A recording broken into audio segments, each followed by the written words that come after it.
Hello guys, this is your friend and we are back with a new fanfic. If you enjoying this fanfic then press the like button and subscribe my channel. Let's start a new fanfic. Hello guys, this is your friend and we are back with a new fanfic. Which is what if Naruto, Hinata and pregnant Hanabi have been in a secret polyamorous relationship? Part 2. And if you enjoy this fanfic then please press the like button and subscribe to my channel for more fanfic like this and comment for next part. And now let's start the fanfic. Now I told Lord Hokage I'd help today and that's what I'm going to do. Metal can play with Boruto in the meantime, stated Lee. And before you say something like, I don't want our son hanging around a family like that, he's going to eventually, because Boruto and Metal will be in the same class. I love you Sakura, but Naruto, Hinata and Hanabi have made their choice and they're happy with it. There's nothing we can do about it, so we might as well accept it. Lee left the home leaving Sakura to think about what he said. Most of the day was normal for the Uzumaki family. Lee, Shikamaru and Sai had shown up to provide extra security and their children, along with Boruto were being supervised by the Uzumakis. Although he knew he was being overprotective, Naruto refused to leave Hinata and Hanabi alone until the issue with the Hyuga clan was resolved. Hinata and Hanabi didn't mind however, as it showed they truly did marry the best man in the Leaf Village. Anyone helping with security were also fine with this, because not only were their children being guarded by the strongest ninja in the village, but they also knew Hinata would provide quality childcare. They also couldn't deny it would give Hanabi plenty of practice for when her own child arrived. Unknown to the Uzumaki, there would be an unexpected visitor that day. Thankfully, it wouldn't be a hostile one. They heard a knock on the door and Hinata stood up. Hinata had agreed to answer the door from now on, as it allowed Naruto to protect Hanabi. She was surprised to open the door and see not just Lee but also Sakura. The latter of whom was looking very guilty. What's going on? Asked Hinata. Nothing bad I promise you, answered Lee. Do you remember how Lady Fifth was going to give Hanabi her checkups until the mess with the Hyuga clan was resolved? Yes, queried Hinata. In fact, I think she was going to give Hanabi one today. Sakura stepped forward. Lady Tsunade is unavailable today. She was going to reschedule, but I volunteered to give Hanabi a checkup. I know you probably don't want me in your home after the last incident, but if you'll let me, I'll happily check on how Hanabi's baby is doing. To Sakura's surprise, Hinata smiled. Of course, Sakura, come on in, said Hinata, gesturing inside. But remember, I'm not the one you need to convince. Sakura was just happy Hinata was one of the most forgiving people in the village. She stepped inside and followed her into the living room. Sakura, what are you doing here? Asked Naruto, who was surprised to see her. She's come to give Hanabi a checkup. And while we agreed to make all our decisions together, I think the choice to let her do this rests with Naruto and Hanabi, stated Hinata. Sakura was fully prepared for both Naruto and Hanabi to kick her out. Naruto, about before I. It's okay Sakura, I'm not mad at you, Naruto stated calmly. You're not? Asked Sakura. We knew people might not react positively to this, so we prepared for the worst. Explained Naruto. In fact, I had a feeling you'd react the way you did, especially considering our history and my reputation as a pervert. Sakura chucked at this. Well, let's just say someone helped me see things from a different perspective, said Sakura, thinking of her husband. Glad to hear it, because I don't want our friendship to end because of this, stated Naruto. I don't think it should either, said Sakura. Either way, I'm fine with you giving Hanabi and our child a checkup. In fact, there's no one I'd trust more, stated Naruto. But there's still one more person you need to convince. Sakura looked at Hanabi, who was looking skeptical. If Naruto and Big Sister trust you, then I will as well, but I'm warning you, if you do anything to harm my child, there isn't a healer in the entire universe who will be able to fix what I do to you. If you say so, laughed Sakura. She's not kidding, warned Hinata. I'd be careful if I were you. Noted. said Sakura a little more nervous.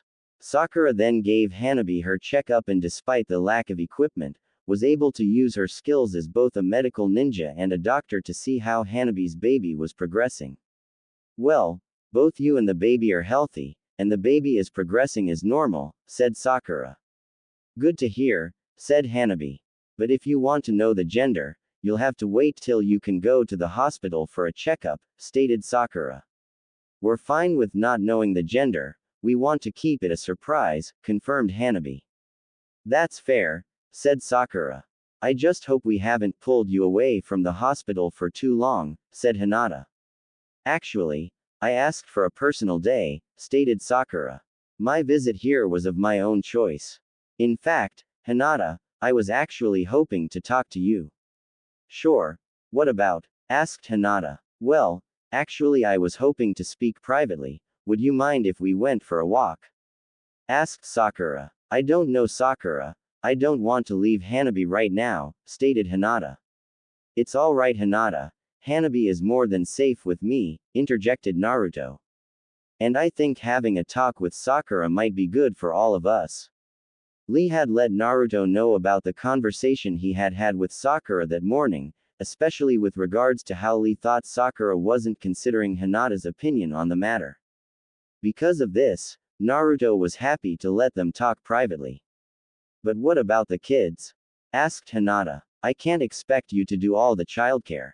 I'm happy to watch them till you get back, answered Naruto. And it gives me plenty of practice, laughed Hanabi who had started playing with the children. Well, if you're sure, but I'll still try to be back as quickly as possible, stated Hinata. Sakura and Hinata left the house and began their walk around the Leaf Village. They walked in silence for a bit, as both felt awkward about starting the conversation they were about to have. Hinata then noticed a tea house and suggested they sit down to talk about everything. After they ordered some tea and dumplings, Sakura decided to cut to the chase. I think you know why I asked for a talk, stated Sakura. You want to ask about my relationship? Asked Hinata. Yes. It's come to my attention that I jumped to a negative conclusion based solely on my history with Naruto, stated Sakura. And I haven't really taken your feelings into consideration. Like Naruto said, we all expected you to react that way, laughed Hinata.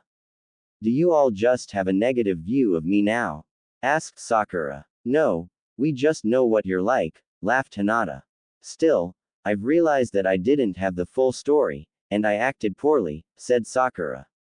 I know you already confirmed this the last time we spoke, but I think I just need to hear it again when we're alone. Is this really what you want? It is, more than anything in the world, answered Hinata. But why? To say you were in love with Naruto growing up would be an understatement. You were obsessed with him, so it amazes me you'd want to share him with anyone, stated Sakura. In every other case that would be true, if I saw another woman even flirt with Naruto, I don't think I could be held responsible for my actions, laughed Hinata.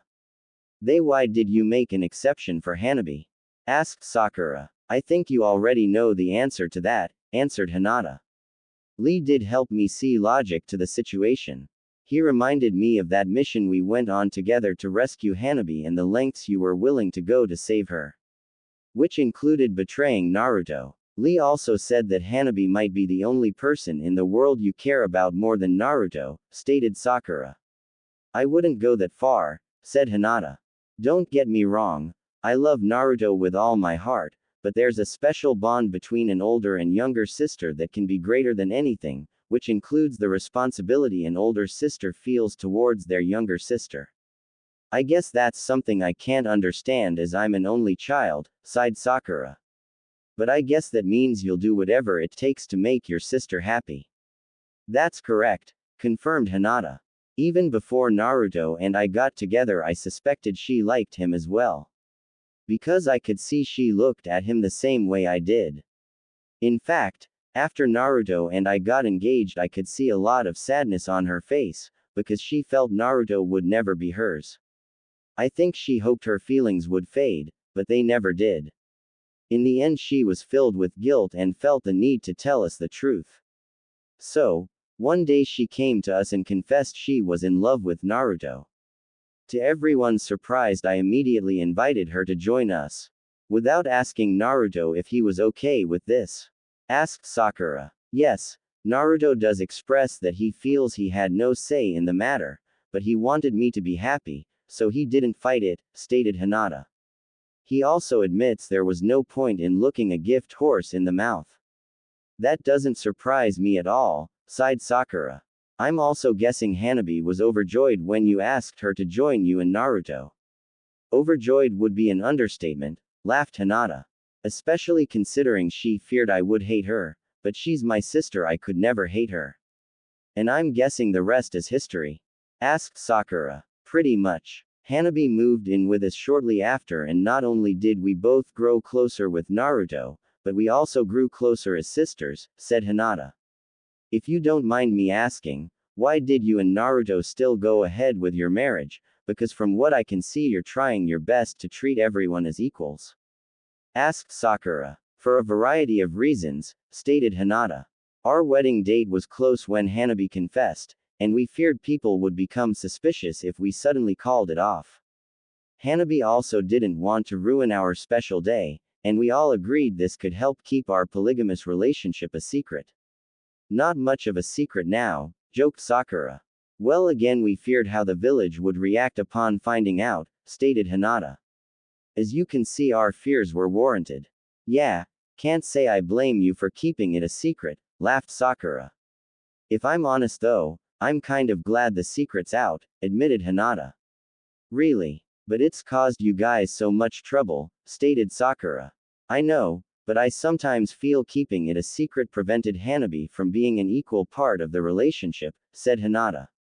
She even told me once that she often felt like a third wheel to Naruto in my relationship, but she didn't mind as being with Naruto made her happy.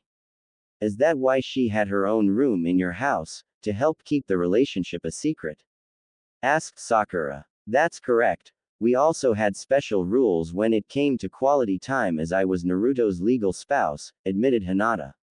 Sakura was surprised Hinata had been so open about her and Naruto's private time, as there would have been a time where Hinata would have fainted by just thinking of the topic. Sakura had a feeling she'd regret this, but she was now curious about how their relationship worked. What kind of rules? Did he spend 3 days with you and 3 days with Hanabi, and he got you on the final day of the week? Asked Sakura. No, if Hanabi wanted to spend quality time with Naruto, I had to be there, answered Hinata. Wait, you mean you guys? Yes, we all spent time together, interjected Hinata, not wanting Sakura to finish her question. Isn't that awkward? Asked Sakura. It was at first, but we got used to it and we keep our minds on Naruto, stated Hinata. I'm guessing as his wife you still got alone time with him? Asked Sakura. I mean, you got pregnant a year ago. Yes, but I tried to limit the alone time to when Hanabi was away on missions so she wouldn't feel left out, confirmed Hinata. In fact, while I was pregnant with Boruto, we decided to amend the rules of solo quality time, because we knew Hanabi deserved alone time with Naruto as much as I did. If I was away, they could do whatever they wanted, stated Hinata. I think Hanabi was glad when I returned to mission work after Boruto was born. I'm guessing that's how Hanabi ended up pregnant. Asked Sakura. I'd say so, because I went away on a mission for a few days and a few weeks after I got back, we discovered she was pregnant. I wasn't happy, as we wanted to avoid this to keep our relationship a secret, but I guess it was going to happen eventually. I think Hanabi also liked the idea of having Naruto's child, can't say I blame her, said Hinata, thinking about her own child with Naruto. And that's what led to you guys deciding to make your relationship public? Asked Sakura. Yes, because we knew it would only be a matter of time before people found out, confirmed Hinata. I'm glad though, because it means no one has to keep their love a secret, and I feel this has made Hanabi an equal in our relationship. And because of that, I'm guessing you now split your time with Naruto evenly.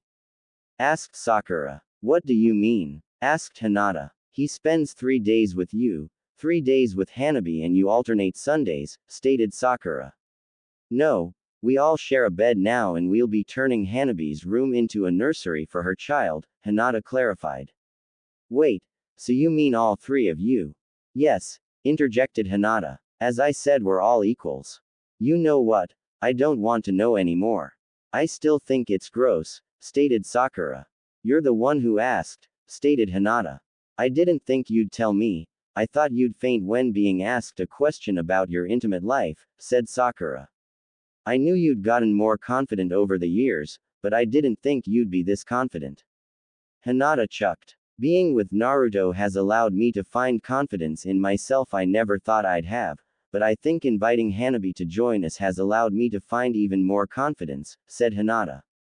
Clearly, groaned Sakura. Realizing they'd gotten off track, Sakura decided to steer the conversation back to her initial question.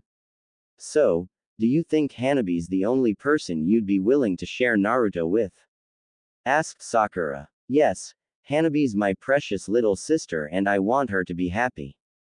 Being with Naruto makes her happy, so I'm more than happy for us to be a marriage of three. But to every other woman our Naruto is off limits, answered Hinata. How does Hanabi feel about all this? Asked Sakura. Admittedly, I think we'd both prefer to have Naruto to ourselves, but I think she's just happy she's allowed to be with and be loved by Naruto, especially considering he loved me first. We also know that given the circumstances, this is the best outcome we could ask for and we're both happy with that, answered Hinata. No offense Hinata, but I can't decide if you're the weirdest older sister in the world or the most considerate, stated Sakura. I can understand that. Hanabi herself feels I'm the greatest older sister ever for allowing this to happen, laughed Hinata. Can't imagine why, said Sakura sarcastically. Now convinced that the relationship between Naruto, Hinata and Hanabi was genuine, they spent the rest of their time at the tea house discussing other topics. When they were done, they headed back to the Uzumaki home. Sakura apologized to Naruto for her actions and admitted that she now believed their relationship was real. Naruto, however, admitted there was nothing to forgive, as he had never been angry at Sakura and was just glad they were still friends. Sakura was starting to see why the three of them worked together so well, as they were arguably the most forgiving trio in the village. Sakura then asked if she could stay for the rest of the day. It meant she could spend time with her son, it added extra security, and she could help anyone in case they got hurt. Naruto, Hinata and Hanabi had no objections and reminded Sakura that she was always welcome in their home. The day continued without much drama. Not a single Hyuga dared attack their home and aside from the needs of the children the day was stress-free. Come evening everyone was preparing to leave, when they heard a knock on the door. As before Hinata was the one who answered. Lord Sixth? Asked Hinata seeing Kakashi on the other side. Good evening Hinata, may I come in? Asked Kakashi. I have good news. Of course, said Hinata gesturing him inside. They headed back to the living room, where everyone else was present. Sensei, what's up? Asked Naruto. I have news. You would have heard about it by tomorrow, but I thought it was best I come deliver the news in person, answered Kakashi. You should have no more trouble from the Hyuga clan. You mean? Asked a hopeful Hanabi. Yes. Welcome to the Leaf Village. Hanabi Uzumaki, stated Kakashi. Hanabi was nearly brought to tears of joy. While they knew their issues with the rest of the village weren't over, she was just glad that tomorrow she'd be able to walk through the village a free woman. Naruto and Hinata also hugged her, because now, they felt no one could say she wasn't a member of their family. In their eyes their family had gained a member and they would soon gain another in 8 months. And now that none of them had to worry about an attack from the Hyuga clan, they decided the next thing they would do was help Hiashi with the issues he was facing from the Hyuga elders. Now that her name was officially Hanabi Uzumaki, she was eager to step outside and continue life as normal. Well, as normal as life could be for someone in a polygamous marriage. Naruto, Hinata and Hanabi had let Hiashi know about the news and had agreed to come over to talk with the elders about what they could do regarding the next Hyuga heir. They just hoped the elders were willing to listen. After they were ready, Hanabi stepped outside and took what felt like the first breath of fresh air she'd had in years. How does it feel, Hanabi Uzumaki? Asked Naruto following her outside. Like the greatest thing ever, she answered before hugging. With Boruto in her arms, Hinata came outside and smiled at the sight before her. She was so happy that her sister could now go outside and be publicly seen as a member of their relationship. We'd better get going, interjected Hinata. We don't want to keep father and the elders waiting. Of course, I just hope they agree to our suggestion, stated Hanabi. I think they will, because like with us, they'll know this is the best outcome they can get, said Naruto. And if they don't, that's their loss. Agreed, said Hanabi rubbing her stomach. Before they left, both Hanabi and Hinata activated their Byakugans to ensure that they were safe to leave. While they were confident word had spread about Hanabi's name change, they still wanted to make sure no one was watching them. After they confirmed there was no one around, they left. They headed to the Hyuga compound, but not before dropping Boruto off at Kurenai's, who had agreed to watch him for the day. When they reached the Hyuga compound, the guards let them in without hesitation. One of them even congratulated Hanabi on her escape and her pregnancy. They wasted no time heading to Hiyashi's chambers, who was waiting for them with a group of Hyuga elders. Good, you're here, please have a seat, Hiyashi requested. They all sat down on the same side as Hiyashi and faced the elders. The elders didn't look happy, especially the main one, who was Hiyashi's father. You all have some nerve coming back here, especially after the disgrace you've brought to the clan, stated the main elder. They are no longer members of this clan, and I only did what any good husband would do, stated Naruto.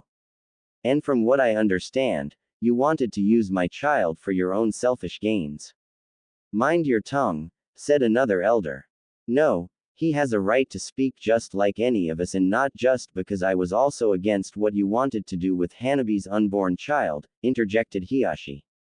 It was the only way to preserve the honor of the Hyuga clan, after the disgraceful actions of your daughter, said the main elder. It would have allowed us to strengthen the main house and uphold our traditions by raising the child as a Hyuga. Grandfather, please understand, Hanabi was cut off. Don't call me that, interjected the main elder. After everything you've done, you are no longer my grandchild. Do not speak to her that way, growled Hiyashi. I've let you dictate the lives of my children for too long. As head of the clan, I'm putting my foot down. My children are no longer yours to order around. And while they may not be Hyuga anymore, they are still my daughters, meaning they will always be welcome in my home. I recommend you accept that, as they will continue to be a part of my life whether you like it or not. The elders could tell that Hiyashi's decision was final, and even if they all voted against him, he would refuse. Despite his responsibilities as clan leader, it was clear he was now choosing to put his responsibilities as a father first. Very well, but you still have responsibilities to the clan, said the main elder. With both your daughters now Uzumaki, they can no longer be heir to the Hyuga clan. And sadly, the next in line to be clan leader passed away during the war. A tragedy that saddens all of us. While the clan elders were generally cold and emotionless, even they couldn't deny they were saddened by Neji's passing, as he was a true prodigy and would have made a great clan leader in Hinata and Hanabi's place. So, it is your responsibility to pick the next heir, clarified the main elder. That is why we are all here, stated Hiyashi. Naruto has come up with a solution that can satisfy us all. He is no Hyuga, why should we listen to anything he has to say? Asked the main elder. Because I think this decision is most fair, answered Hiyashi. Fine, we'll hear him out, but if he's going to suggest one of his children be clan heir, that'll be impossible, unless he wishes to hand one over to be raised by us, stated the main elder. That'll never happen. They are my children, and they will be raised by me and my wives, clarified Naruto. Then what do you propose? Asked another elder who seemed far more reasonable than the others. First, I want to clarify a few things. You wanted Hanabi's child, because you felt an Uzumaki, Hyuga hybrid could strengthen the clan, but you wanted them to be raised under your ways? Asked Naruto. Correct, answered the main elder. You couldn't do this with my son Boruto, as Hinata had already given up her rights to the Hyuga by becoming an Uzumaki, meaning our son was born an Uzumaki. Asked Naruto. Also correct, but at the time Hanabi was still a Hyuga, meaning her child could be born a Hyuga, confirmed the main elder. However, in doing so you also wanted brand Hanabi and take her child away from her. Asked Naruto. It was the only way to ensure the child was raised right, stated the main elder. That's where our issue comes in. We feel that there is a better way in raising the next Hyuga leader, than by taking them from the people who love them the most, said Naruto. Furthermore, I feel we need to change our approach to raising our leaders anyway. Our outdated and cruel practices were not what Hinata needed to grow strong. They may have worked for Hanabi, but had I been more caring and compassionate to Hinata, she would have progressed much faster. We fear the same fate would have befallen Hanabi's child had we let you take them from their parents, interjected Hiashi. You call our practices outdated and cruel, and yet your son-in-law is practicing something done by tyrannical dictators, stated the main elder. That might be true, but I'm doing it out of love, not because I can, interjected Naruto. Regardless, you still haven't told us how we is supposed to find our next heir, stated the main elder, wanting to get this conversation back on track. I don't think the heir should be chosen, suggested Naruto. What are you talking about? Asked the main elder. I'm guessing you'll always want the heir to be a descendant of the main house. Asked Naruto. Yes, but in this case, we'd be willing to accept the most appropriate member of the branch family, now that the main family line is dead, answered the main elder. Maybe it doesn't have to die, suggested Naruto. What do you mean? Asked the reasonable elder. The only reason the main line has died is because of the choices Hanabi and Hinata made. They decided there were things they wanted more than being their clan leader, said Naruto, taking both their hands. Choices they shouldn't have been allowed to make, as it was the responsibility of at least one of them to become clan leader, argued the main elder. Don't you think that maybe it was the lack of choice that made them decide to leave? Asked Naruto. The Hyuga elders were speechless by this response. For the longest time people told me I would amount to nothing, but I made the choice to prove them wrong and become the ninja I am today. You also thought Hinata was destined to be a failure, but she managed to prove you wrong. We're living proof that the only people who decide our destinies are us, and we accomplished that through the choices we made, stated Naruto. If I may interject again, for the longest time the Hyuga hasn't allowed its members to choose their own path. We force them to have a predetermined destiny at birth, which has only created turmoil over time. Both Neji and Hinata broke that cycle, and now Hanabi has as well, stated Hiashi. My point is, it shouldn't be solely up to you or Lord Hiashi who becomes the next heir to the Hyuga clan. It should also be up to the individual if they want to be clan heir. Both you and Lord Hiashi can have your preferences as to who you want to be clan leader, but in the end, it should be up to the individual if they want to be clan heir, stated Naruto. I don't want to force any of my kids to follow a path they don't want to follow. Both Hinata and Hanabi nodded at this statement. But I can understand and respect your desire to want to have your next leader be a descendant of the main branch. So, this is what I propose. Please wait a few more years until my children are older. As you know, Hinata and my son Boruto has my eyes, which lowers the chance of him having the Byakugan. The same could be true for my child with Hanabi. However, Lord Hiashi has confirmed there is still a chance they could inherit the Byakugan regardless of how their eyes look. Should they awaken the Byakugan, we're happy for them to be considered as the next Hyuga heir, but only when they are old enough to make the decision on their own and only if it is what they want, stated Naruto. I know that might not sound ideal to you, but this way not only do you potentially get a stronger leader, but you'll also have a descendant of the main branch. And like I said, it'll ensure this is a path your future leader wanted to take. As I said, I feel this is the best decision to satisfy everyone, interjected Lord Hiashi. The elders looked at each other. May we have a moment to think about this? Asked the main elder. Of course, take as long as you need, said Hiashi. They bowed their heads, and the elders left to discuss their options. Everyone else stayed in the room until the elders returned. Hiashi ordered some tea for them and everyone sat in silence as they waited for the elders to return. After half an hour, a door opened, the elders returned and retook their seats. Well, asked Hiashi. We've thought about your proposal and we agree this is the best option we can have, stated the main elder, who then turned to Naruto. But I hope you understand there will be rules your kids will have to follow should one of them agree. Like what? Asked Naruto. For starters, they will be required to give up the Uzumaki name and take the Hyuga name, answered the elder. Couldn't they simply hyphen it? Interjected Hinata. Unfortunately, no. In order to be the head of the Hyuga clan, the only surname they can have is Hyuga, clarified the main elder. I understand, but I'm okay with that. Whatever decision my kids make, I'll support, stated Naruto before turning to his wives. But only with the support of their mothers. Hinata and Hanabi looked at each other, they then turned back to the elders and nodded, showing they agreed with this condition. Very well, but that's not the only condition they'll have to follow. They'll also have to leave home and come live here, so they can be trained in not only the techniques of the Hyuga clan, but also in our traditions and ways, said the main elder.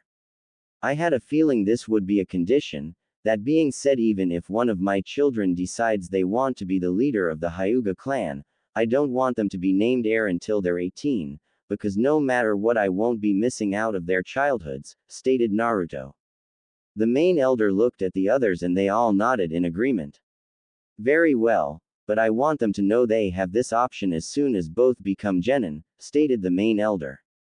Make it till they're chunin. I think they should be able to grow as ninja first before they have to make a decision, countered Naruto. The main elder looked back at the other elders who again nodded. Very well, we won't ask them to make a decision until both your children are chunin, and they won't officially become heir until they are 18, stated the main elder. But our other conditions stay. They must take the name Hyuga and live at the compound after they are named heir. Naruto turned to Hinata and Hanabi, both nodded, showing they also agreed with the proposed conditions. Before I agree to this, I have one more question to ask, stated Naruto, turning back to the elders. Will my wives and I still be allowed to see the child who decides to become heir? The main elder sighed. We initially felt you should cut all ties if one of your children decided to be heir, but then we remembered what Lord Hiashi said about his daughters. That no matter what name they have, they will always be his children and a part of their lives. I'm guessing it's safe to assume you'll feel the same way about your children. Naruto nodded. Then yes, you'll still be allowed to see your children, even if they decide to become heir to the Hyuga clan, stated the main elder. Then I'd agree to your conditions, stated Naruto. It's settled then, said the main elder. For now, we won't make any demands for an heir to be named. Should your children inherit the Byakugan, they will become potential candidates for clan heir. When they become chunin, they will be informed they can take this path. Should one of them decide to become clan heir, on their 18th birthday they will be officially named heir. But should both your children decline the option of being clan heir, then it is Lord Hiashi's responsibility to name a new heir as soon as possible. This is a responsibility I accept, stated Lord Hiashi. Very good. Now, I think we can all agree this meeting is over, said the main elder as he and the other elders stood. We look forward to seeing what your children decide in the future. Without another word spoken, the Hyuga elders left. Well, I'm glad that's over, sighed Naruto. I hate having to be that formal. You did look very uncomfortable the whole time, laughed Hinata. I'm just glad we reached an agreement that everyone was satisfied with, sighed Hiashi. Now what do we do? Asked Hanabi. If you ask me, we should go celebrate, stated Naruto. Anyone up for ramen? Sounds good, I'm starting, said Hanabi. Are you sure you're not just having pregnancy cravings? Asked Naruto, remembering what Hinata was like. I don't care, I'm hungry and I want to eat, said Hanabi, getting impatient. Alright, everyone, calm down. I think a good meal is what we all need after this drama, laughed Hinata. Would you like to join us, father? Maybe another time. I still have a lot to do, but I think you should all just enjoy yourselves, stated Hiyashi. It's been a rough few weeks, let's just be thankful it's over. Well, the Hyuga clan might have backed down, but I don't think we can say the same for the rest of the village, stated Naruto, remembering the stares they got from other villagers after they had left home. Hanabi took his hand. Don't forget, Naruto, we agreed that as long as we have each other everything will be okay. I know, I just feel guilty that I'm putting you both through this, stated Naruto, hugging her. Hinata then came over and joined the hug. You don't have to, Naruto, we want to be with you and nothing is going to change that, said Hinata. Hiyashi smiled. Although he didn't fully agree with the situation, he was just happy Naruto made his daughters happy. Life went on for the Uzumaki family. People still stated and whispered amongst themselves whenever they were seen in public. Hinata feared that some wanted to attack Hanabi. Thankfully none of them did, as they knew the repercussions from Naruto would be much worse. Furthermore, now that they knew the rumors of Naruto using the fox to make them his slaves were false, people started to believe the rumors of Hanabi's pregnancy were false. However, as the months passed and Hanabi's stomach grew, it became clear those rumors were true. Some theorized Hanabi had just agreed to be a surrogate for Naruto and Hinata, especially considering both would regularly place a hand on Hanabi's growing stomach. This was quickly proven false as they were often overheard referring to the child as Hanabi's. This destroyed any denial the villagers had about Naruto and his relationship with the sisters. This angered the majority of the village. While it was true that Naruto was the hero of the last war, how did that give him the right to take a second wife? It was not only extremely old-fashioned, but many found it disgusting and forbidden, which they felt painted their village in a bad light. What made matters worse was that Naruto was expected to be the next Hokage. How would it make the Leaf Village look if their leader was in a disgusting polygamous relationship? This was a question that eventually made its way to the village leaders and elders. One morning, Naruto was sleeping peacefully with his wives on either side of him, when they heard a knock on the door. All three of them awoke confused. They had nothing planned for the day and were aiming to sleep in. Who do you think that is? Asked Hinata groggily. I'll go check, yawned Naruto. Hinata got out of bed to make it easier for him to get out. Okay, I'll make us some breakfast, yawned Hinata. I'll give you a hand, said Hanabi, struggling to sit up. Hinata walked over and put a hand on her shoulder. You're not doing anything. We'll say it as many times as we have to, until the baby comes, we're going to pamper you. We'll if you insist, laughed Hanabi. Naruto smiled at his wives before heading to the door. Naruto opened the door and was surprised to see Kakashi standing there. Sensei, is something wrong? Asked Naruto. Unfortunately, there is, sighed Kakashi. The other village leaders have called for an emergency meeting, and they are requesting for you to be there, stated Kakashi. Naruto looked towards the kitchen where he could see Hinata preparing breakfast and Hanabi sat at the table. Is this about? I'm afraid it is, Naruto.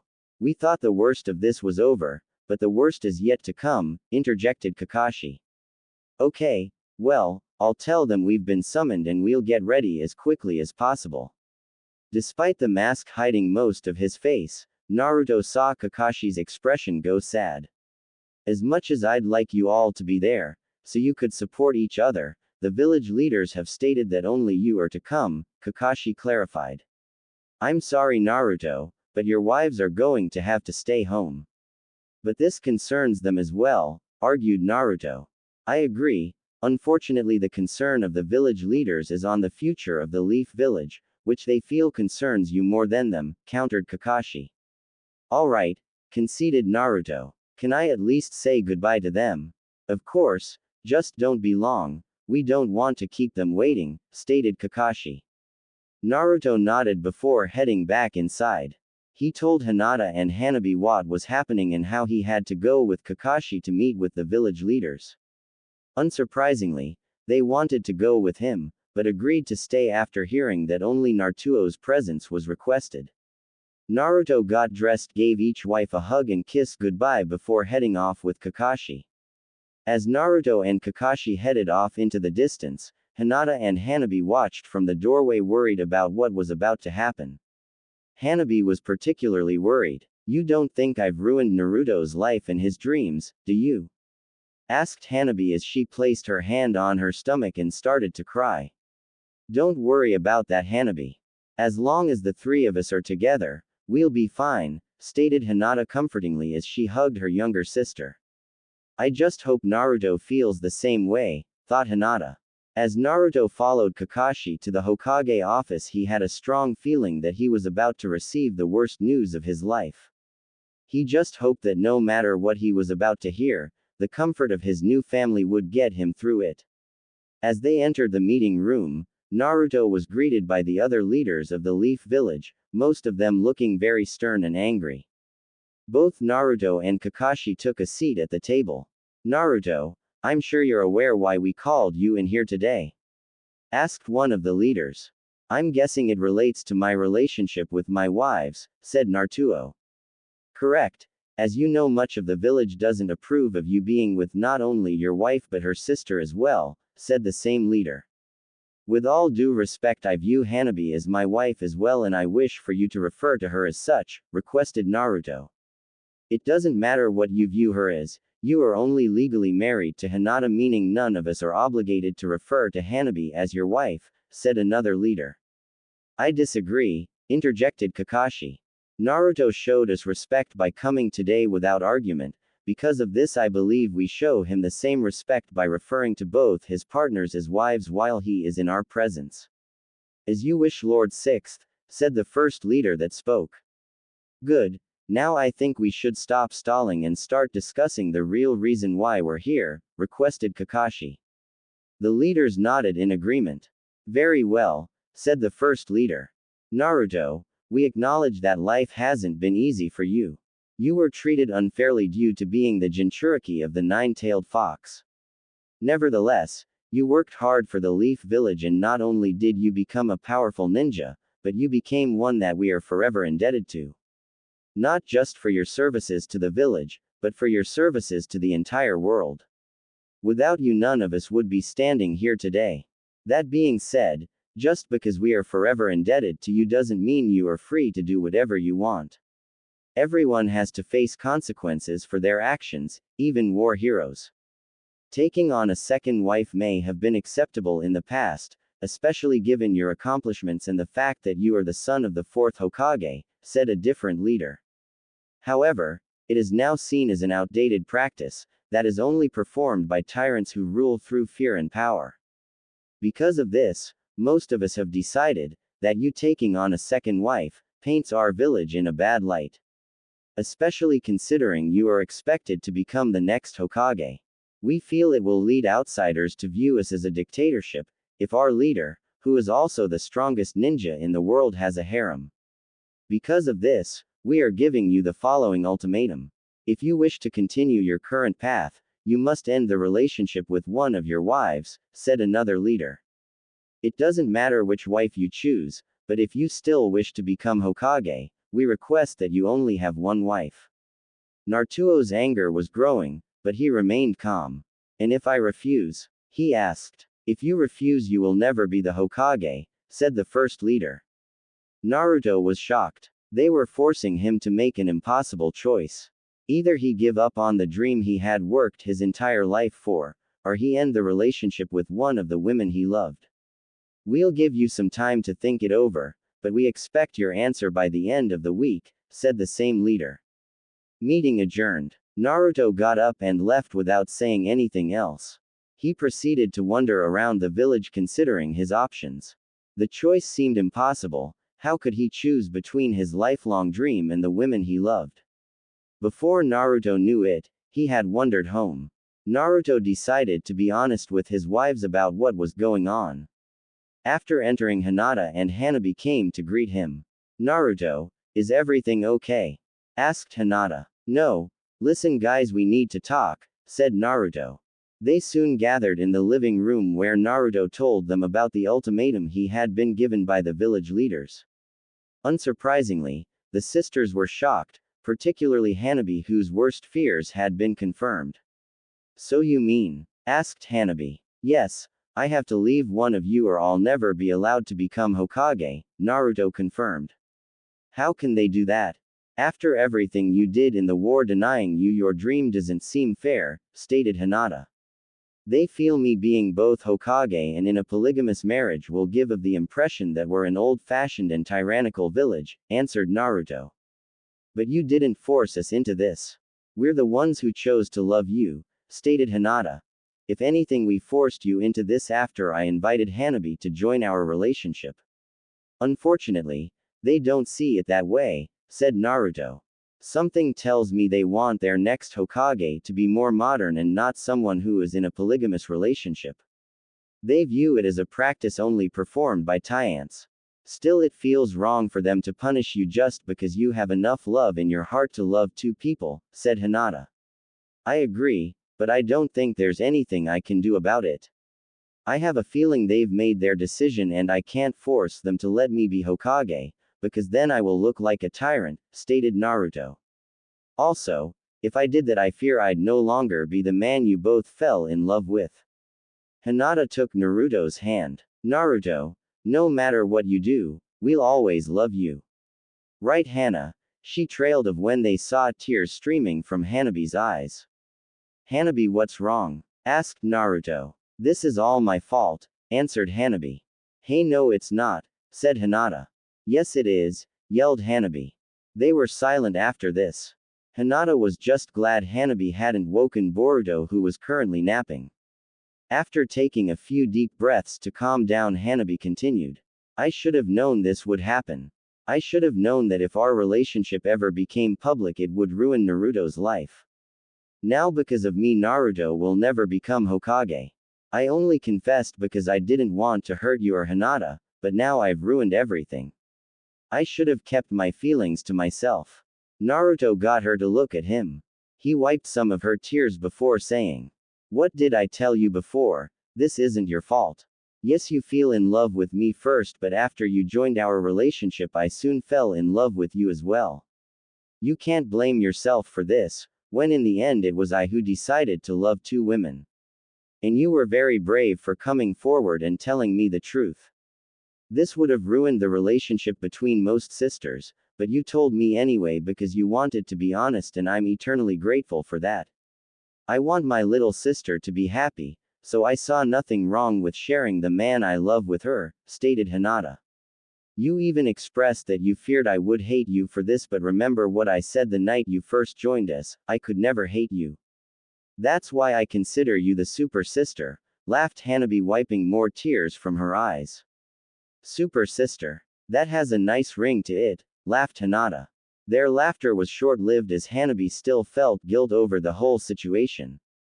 But Naruto, how can you still love me now that I've destroyed your chances of becoming Hokage? Asked Hanabi. Naruto pulled her into a hug. We all have dreams and they are all equally important. When the news first came that this was hurting my chances of becoming Hokage, I asked you what your dream was. Do you remember what you said? Asked Naruto. For us to be one big happy family, answered Hanabi. That's right, and that dream is just as important as my own. And remember, I also said that's my dream now as well.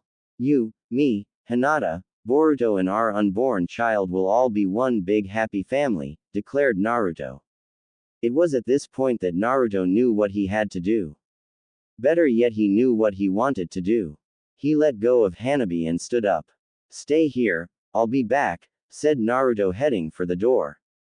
Where are you going? Asked Hinata. They said I had a week to give them my decision, but I'm going to let them know I've already made my choice, answered Naruto.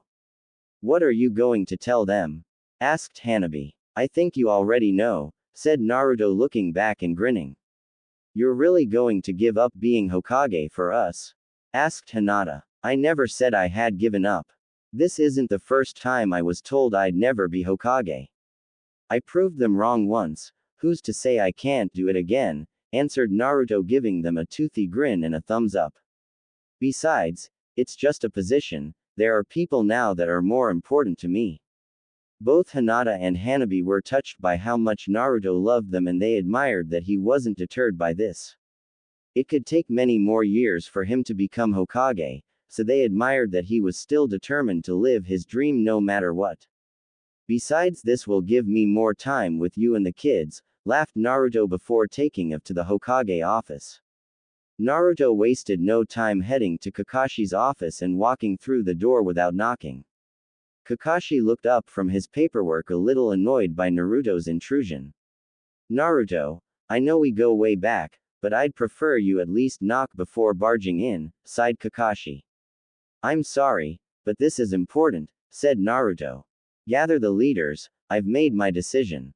Unfortunately, I can't do that, Naruto. They have their own duties to fulfill and they won't be available until the end of the week, stated Kakashi. Why do you think they gave you the deadline? Naruto was annoyed but said, you know what, that's fine, I don't want to see them again anyway. Just let them know, I've made my choice and I'm staying with both my wives. Kakashi looked at Naruto seriously. Are you sure about this, Naruto? Remember, they said you will never be allowed to become Hokage if you decide to have two wives. We both know that's not the first time I've been told that, argued Naruto. I've proved them wrong before. Kakashi had a feeling he knew where this was going. And you want to prove them wrong again? Naruto nodded. You do realize, it could take years to change their minds, stated Kakashi. I don't care. I now have something more important to me than being Hokage, stated Naruto. A family. Despite a mask covering Kakashi's face, Naruto could tell that he was smiling. Very well, I'll let them know as soon as possible, stated Kakashi. And between the two of us, I think you made the right choice. Thanks, said Naruto. But before I go, I have another question. After the war, you said you wished to promote me to Jonin, but said I had to undertake leadership training first. Is there any chance we could speed that up, because we could use the extra money from the promotion? Kakashi laughed. Lucky for you, I looked into this after I received the news that you'd hurt your chances of becoming Hokage. Normally, you'd have to be promoted to Chunin before being allowed to become a Jonin. You mean I'll have to take the Chunin exams again, groaned Naruto. You didn't let me finish, stated Kakashi.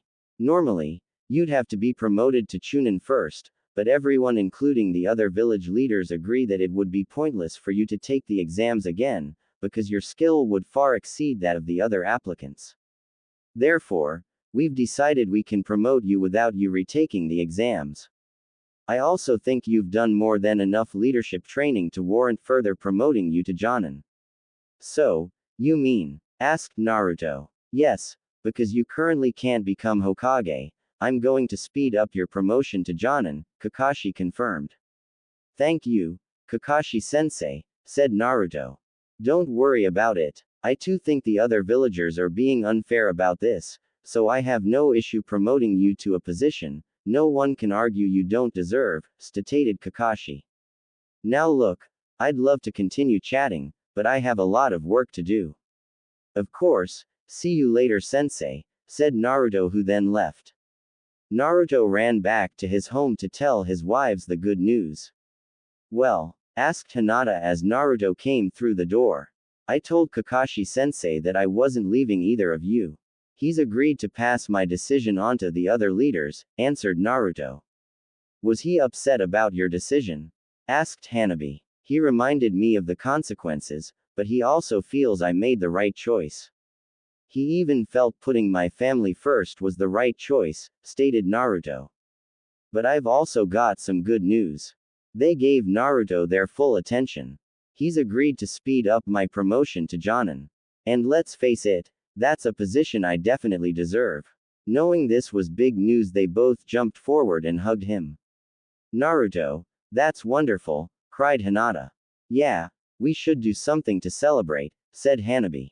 I'm glad you think so, because I know exactly what we should do, said Naruto, grabbing her intimately. Naruto, I don't think we should do that. We stopped having when Hinata was pregnant, argued Hanabi, although she couldn't deny she also liked the sound of Naruto's plan. Yes, but I was a bit further along when we made that decision, said Hinata. Besides, after we went for your last checkup, I asked Sakura if it was safe for us to do so, said Naruto. She slapped me, but also said that would be fine. Well, if the doctors say it's okay, said Hanabi, holding Naruto in the same way. Care to join us, Hinata? Asked Naruto. Always, but I think I'll sit this one out. I think Hanabi needs to be reminded she hasn't ruined anything, said Hinata. Don't be silly, Hinata. We're all in this relationship and we're all partly to blame for our situation, said Hanabi, extending a hand to her. So, I think all of us should be allowed to celebrate tonight. Well, when you put it that way, conceded Hinata, taking Hanabi's hand. The three of them headed to their bedroom and shut the door behind them. While life was happy for the Uzumaki family, the prejudice of the village still remained. Even though both Naruto and Hinata saw Hanabi as Naruto's second wife, many still refused to acknowledge her as such. Whenever the three of them walked around the village together, many people stared at them with disgust, and they overheard whispers of them calling Hanabi Naruto's mistress, or his, personal. They didn't mind, however, because they loved each other, and no matter what people said, they considered Hanabi Naruto's wife and there was nothing they could do about it. The villagers knew this, but they didn't like it, as they still believed it painted their village in a bad light. The prejudice only got worse as the months passed and Hanabi's stomach grew. This created more whispers, with many calling her child a disgusting bastard. Hanabi was just glad she usually went out with either Hinata or Naruto, because she didn't know if she would have been able to control herself without them. On the rare occasion that Hanabi did go out on her own, she did her best to ignore the judgment of the villagers, because she had her baby to think about and she didn't want to do anything that would cause them harm. The villagers also knew better than to harm Naruto's wives, because as the hero of the previous war and the strongest ninja in the Leaf Village, they knew doing something to provoke him would be unwise. Because of this, the villagers generally kept their distance and weren't open with their judgment, because they knew this was the best way to ensure their safety. 9 months passed and eventually Hanabi found herself in the hospital holding a beautiful baby girl in her arms. She had her mother's brown hair and white eyes, but had many features of Naruto, most noticeably a few of his trademark whiskers. Many people had come and gone to see the baby, but Naruto and Hinata hadn't left Hanabi's side since she gave birth. This baby was the newest member of their family, and they weren't going to leave Hanabi's side until she was ready to come home. And even though this baby was technically Hinata's stepdaughter, niece, Hinata had promised to love the girl as if she was her own. Hanabi had agreed to do the same for Hinata's son Boruto. Eventually the trio were greeted by one final visitor, as Hiyashi entered the room. Father? Asked Hanabi, surprised. Hello, Hanabi, are you doing well? Asked Hiyashi. Still a little tired, but I'm powering through, answered Hanabi. I'm sorry I haven't been around much lately, stated Hiyashi. It's okay, we understand that the elders have been putting more pressure on you to commit to your clan duties, said Hanabi. Hiyashi's eyes focused on the child in Hanabi's arms. Is that your child? Asked Hiyashi. Yes. Father, meet your granddaughter. Nitsuko, announced Hanabi. Nitsuko Uzumaki? Questioned Hiyashi. Yes, father, I hope that's okay, stated Hanabi. It is your right to give her whatever name you please, and honestly, I should not have expected anything else, admitted Hiyashi. Would you like to hold her? Offered Hanabi. You trust me to hold her? Asked Hiyashi. Of course I do. After everything you did to help us with the elders, I don't believe you'll try to run off with my child, stated Hanabi. That is correct. And despite the issues the three of you have caused for the Hyuga clan, I still wish to be a part of your lives, and nothing would make me happier than to be a part of my grandchildren's lives, admitted Hiyashi. And believe me, father, that would also make us happy, interjected Hinata. Now, would you like to hold her? Offered Hanabi again. I would love to, answered Hiyashi. Hanabi placed the girl in her father's arms, and even the usually strict Hiyashi couldn't help but smile upon holding his granddaughter for the first time. He'd had the same smile on his face when he first held Boruto. Despite the anger he had presented upon initially hearing the news of Hanabi's pregnancy, they had a feeling that Hiyashi would be a loving grandfather to his grandchildren and would greatly soften as the years went on. IFE was as good as it could be for the Uzumaki family.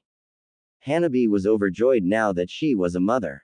She took Nitsuko everywhere with her, not only because she was the most beautiful thing Hanabi had ever seen, but also because her laugh was the most adorable thing ever. For a newborn, Nitsuko laughed a lot. It wasn't all easy, however. There were still issues with the baby staying up at night and keeping them awake, but usurpingly, 3 parents could handle this better than 2. When Hanabi looked like she needed a break, Hinata would often get up to calm Nitsuko down when she was fussing. Hanabi had done the same for Boruto when he was a newborn. With additional help from Naruto, it made the pressure of a newborn a lot easier. From here they came up with a system for childcare that worked for everyone, because if someone had to go away on a mission, the others were happy to look after the children. Hanabi was still on maternity leave, so responsibility would regularly fall on her to look after the children if Naruto and or Hinata were called away for missions. She didn't mind, however, because Hanabi loved her daughter and nephew more than anything in the world. Naruto and Hinata would also return the favor by giving her a rest when they got back, and both had promised to look after Nitsuko once Hanabi returned to missions. Although the sisters were happy to help each other with tasks like this, there would be tasks in the future they would need to carry out either on their own or with Naruto. While both children were Naruto's, it was agreed that future punishments for either child would be handled by their parents. Meaning Hinata would handle punishments for Boruto and Hanabi would handle punishments for Nitsuko, but Naruto was to support both mothers and was allowed to punish either child. They knew this would be difficult, however, because Hinata loved Nitsuko as if she was her own and Hanabi felt the same about Boruto. Thankfully, they knew it would be a few years before they had to worry about that. Even Boruto was happy to be a big brother. Or rather a half-brother cousin. The parents were a little worried about how he would react to there being another child in the house, but he already seemed to love Nitsuko like they did. Whenever the two were close together, Boruto would reach out a hand to Nitsuko, which she would take, and both would smile and laugh.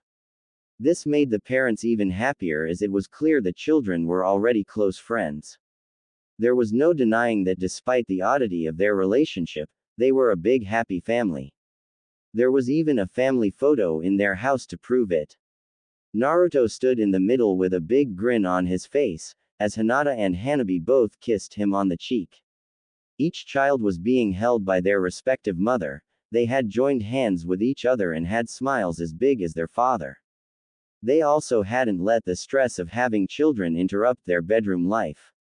Unfortunately, while life was happy at home, the same couldn't be said for the outside world. Ever since Nitsuko's birth, the stares they received and the whispers they overheard only increased. It didn't sit well with the village that all 3 of them were together and they had no intention of splitting up.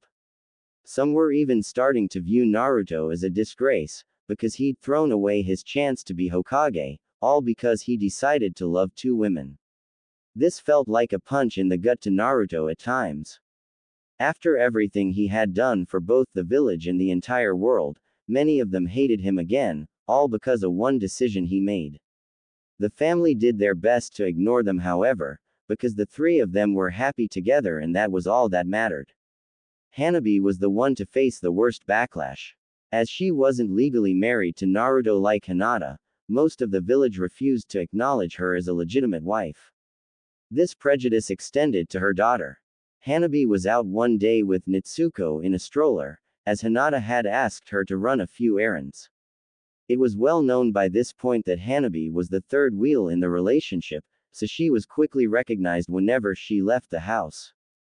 Thankfully, she was able to ignore the stares and whispers because spending time with her daughter took away all her cares. She quickly arrived at the shop and started finding the items Hinata had requested. During this time, she regularly saw people staring at her from the end of an aisle, but they would leave as soon as she turned to look at them. Hanabi wasn't worried, however, because she knew as Naruto's wife, she was safe. No one dared harm her out of fear of retaliation from Naruto. Even if someone was foolish enough to attack Hanabi or Natsuko, Hanabi would personally make sure they lived to regret it. Hanabi soon finished and made her way to the checkout. The cashier didn't say anything to Hanabi as the items were priced, she only spoke when telling Hanabi the total. Hanabi gave her the money which the cashier made change for. "Thank you," said Hanabi politely, extending her arm for the change. The cashier, however, ignored Hanabi and put the change on the counter. Hanabi thought this was rude but went to take the change without saying anything. "Now get out of here and take that filthy bastard with you," spat the cashier. Hanabi tensed up at hearing this. She'd overheard some horrid things said about her daughter, but this was the first time someone had said it to her face. Hanabi took a few deep breaths to calm down. More than anything, she wanted to put this cashier through a world of pain, but also didn't want to risk hurting her daughter. She said nothing, collected her change and headed for the door. Before she left, she said, "You wouldn't like me saying that about your child, so I kindly ask you not say that about mine, because if you say that to me again you'll regret it." Hanabi left before anything else could be said. As she walked home, Hanabi was shaking with anger. She was hoping that over time the village would accept the situation and leave them alone, but that didn't seem like it was going to happen anytime soon. Hanabi feared that no matter how much time passed, they would continue to view her as a mistress and her daughter as a bastard. Hanabi was pulled from her thoughts after Natsuko started crying. She parked the stroller and went to comfort her daughter. This helped comfort Hanabi as well because it reminded her of what she loved the most and what was most important. On her way home, she found herself passing by Yamanaka flowers. She wondered if the sight of some beautiful flowers could help lift her spirits. Maybe Hinata would like some flowers for the kitchen, thought Hanabi, entering. The moment she stepped inside, the stares began again. Unfortunately, this was a much smaller shop, making it harder to ignore them. She overheard things like, "I don't know what's worse, that the S out in public or that she brought her bastard with her. Because of her, Naruto will never be able to take his rightful place as Hokage. Naruto gave up his chances of being Hokage just to have a second partner. What a disgrace." Thankfully, however, there were still moments where they were reminded they had people who supported them. "Hey, show some damn respect," shouted a woman. Everyone turned to see Ino, who had inherited the shop from her parents. Upon noticing the commotion, she decided to say something. "Naruto saved the entire world.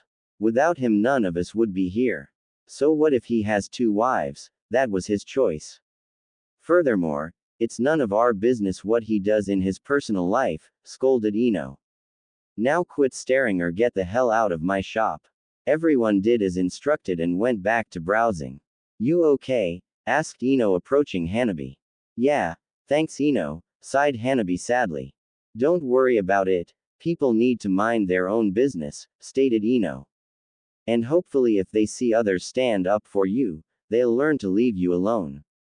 Ino then knelt to look at Natsuko. "Besides, how could anyone hate this little angle?" said Ino, caressing her cheek. "She's such a beautiful little girl. You should hear her laugh, it's the cutest thing ever," said Hanabi happily. "Well, maybe I'll get the chance to hear it on one of Inojin's playdates with Boruto," said Ino before standing up. "Anyway, is there anything I can help you with? Did you want to get something special for your house?" "I did, but I think I'm just going to go home," said Hanabi. "It's no problem, I'm happy to help," said Ino. "Yeah, but I don't want to cause you to lose any business," said Hanabi, and she left before Ino could say another word. Before long she returned home.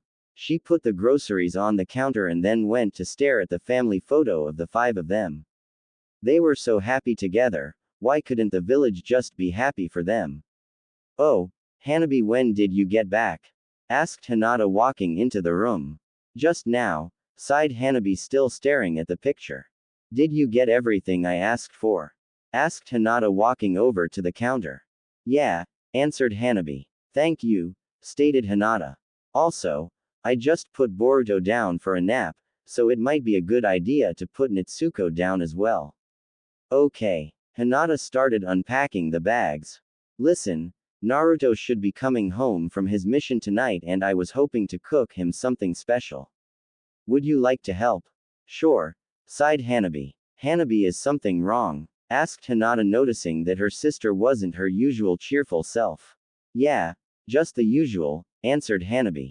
What did they say this time? Asked Hinata. Just the usual things. Calling Natsuko a bastard and accusing me of ruining Naruto's life, answered Hanabi sadly. Hinata went over and hugged her sister. I'm sorry, Hanabi. I should have gone instead, or at least gone with you, said Hinata. Don't worry about it. I can't expect you and Naruto to do everything around here and they say bad things about you as well, stated Hanabi. Yes, but it's only things like, why are you still married to Naruto? And, how are you okay with this? Said Hinata. The worst I've been called since this began is pathetic and a doormat, which let's face it is no worse than some of the things I was called as a child. I guess, but it makes me wonder if I deserve the backlash I get. I know this was something we all decided on and you keep telling me this isn't my fault, but I still feel guilty for causing you and Naruto problems, said Hanabi.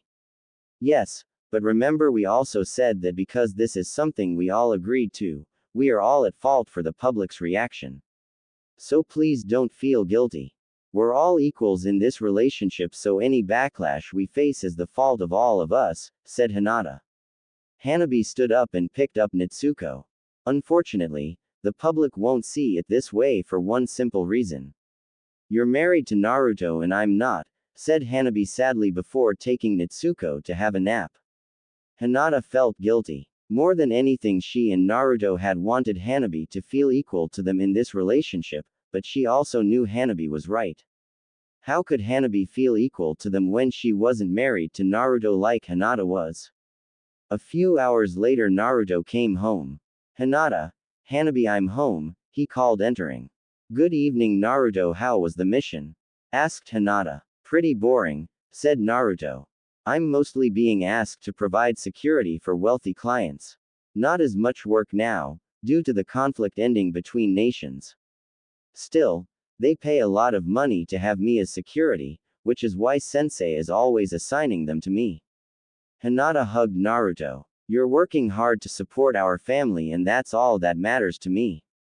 Speaking of family, where's Hanabi? Asked Naruto. Hinata's expression went sad. Naruto, we need to talk, said Hinata, leading him to the living room. They entered to see Hanabi sitting on the couch watching the children play. She looked so sad. Hanabi, I think you should tell Naruto what happened today, Hinata advised. Hanabi told Naruto everything. The incidents at both the supermarket and flower shop and how she expressed why the village will never view her as an equal in their relationship. Naruto held Hanabi close. I'm sorry, Hanabi. I wish I could do more to help you, said Naruto. I know, but what can you do? Asked Hanabi. You can't retaliate against them, that'll only make our situation worse. Still, I wish I could do something to ensure people didn't stare at us like freaks every time we went out in public, said Naruto, remembering instances from his own childhood where he was called a freak in public. Unfortunately, we can't change the public's opinion, said Hinata sadly. Well, what if we moved away? Asked Naruto. Hinata and Hanabi looked at Naruto confused. What do you mean? Asked Hinata. As you said, we can't change the public's opinion. What if we moved somewhere where we were accepted for who we are? Asked Naruto. I guess that could work, said Hanabi. But where would we go? Also, you'll never be able to become Hokage if you move away, said Hinata.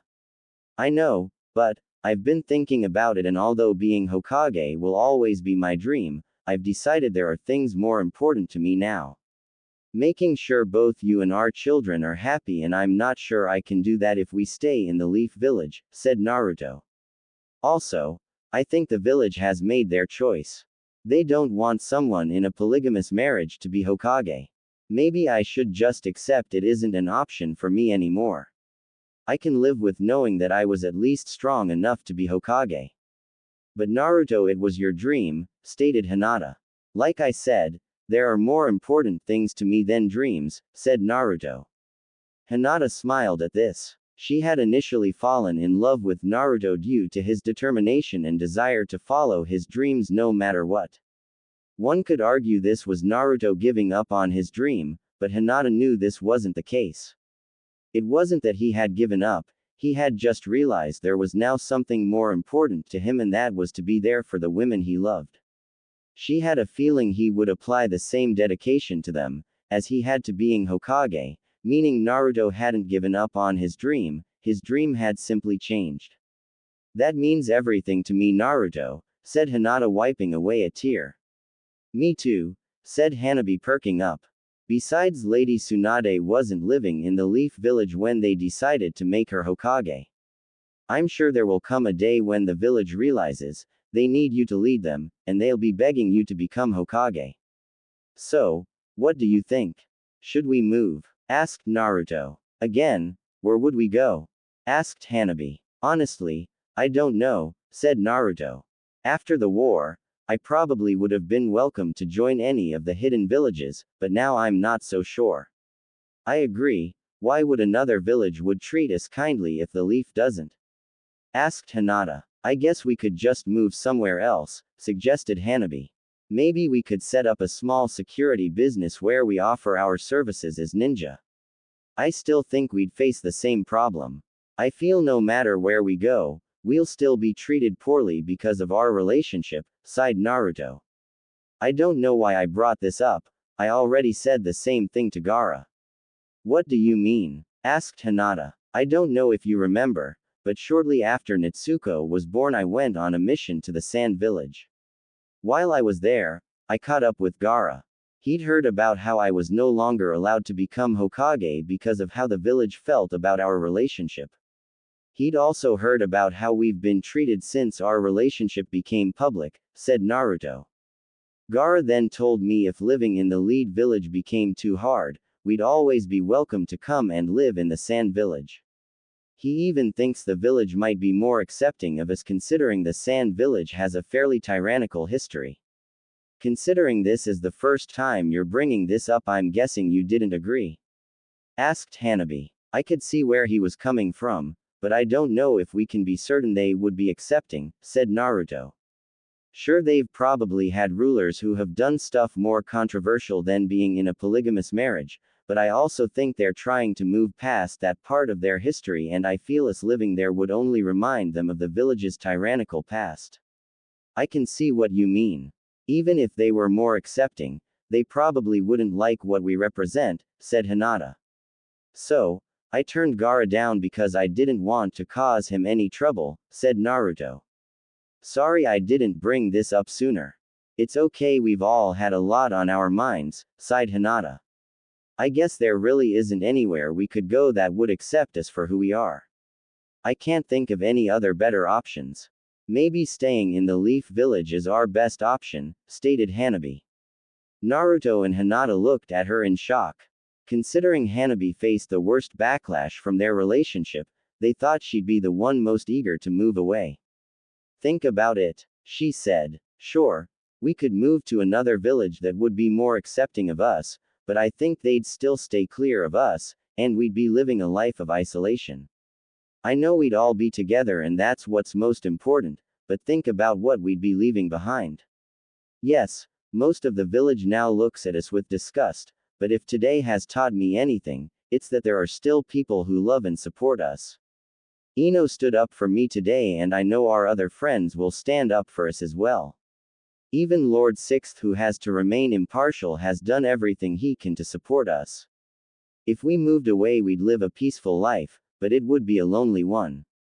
While we stay here, we still have friends who will support us no matter what, and our children will hopefully become friends with their children. I don't know about the two of you, but I don't think we should leave that behind. Both Hinata and Naruto thought on this for a bit until Hinata spoke. I agree, Staying here ensures we have others who love and support us, and our children deserve the chance to have a normal childhood. Also, you've seen the way father acts around the kids. If we moved away, it would break his heart, laughed Hinata. Yeah, being a grandfather has brought out a side of him I never thought we'd see, laughed Hanabi. So, is that what you both want? To stay in the Leaf Village?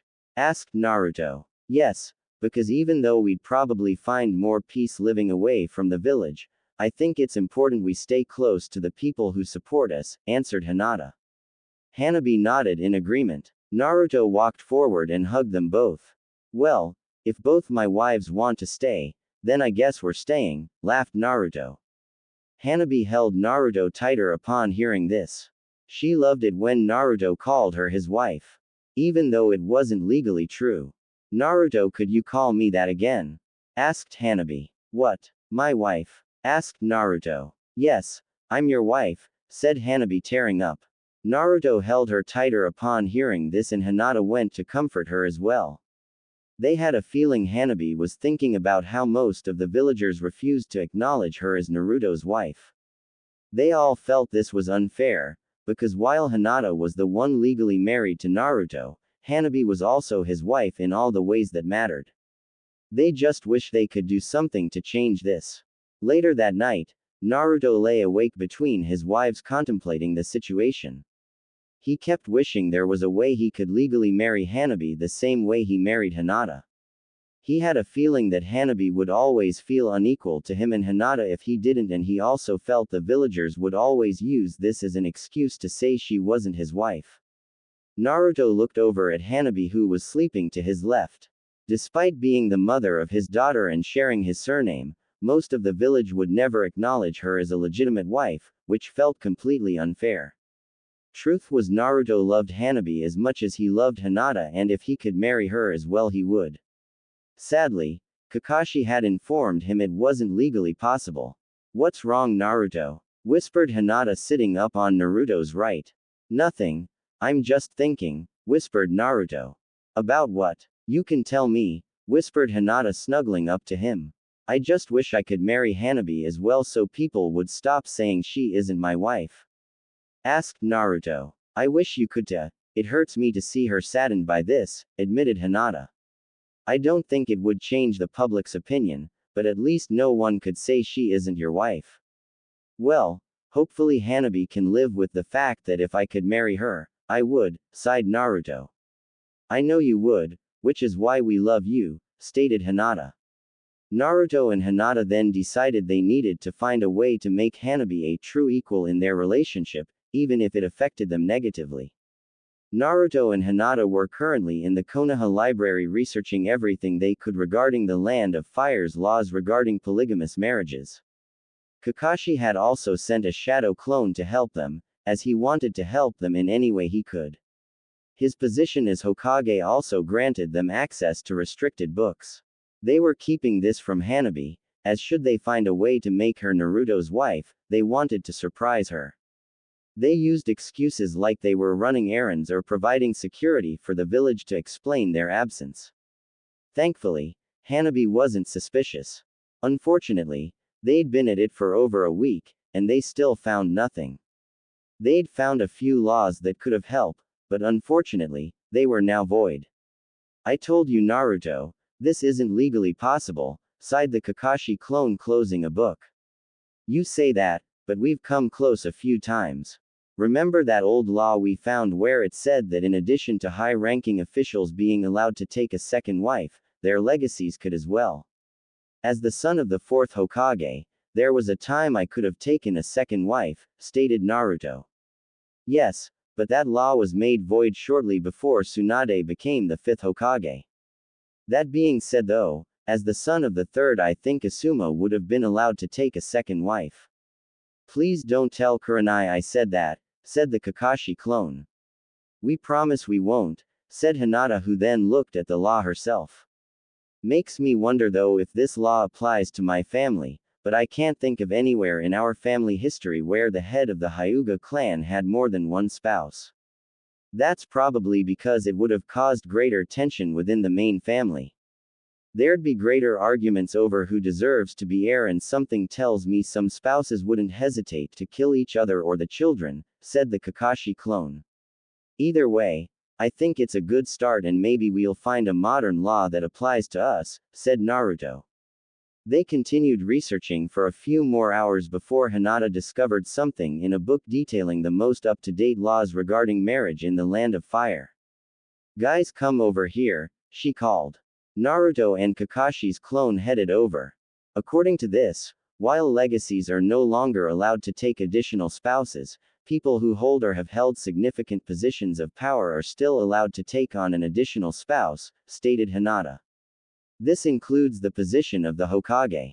This law is still in effect. So, I could take on 2 wives if I wanted to. Interesting, thought the Kakashi clone.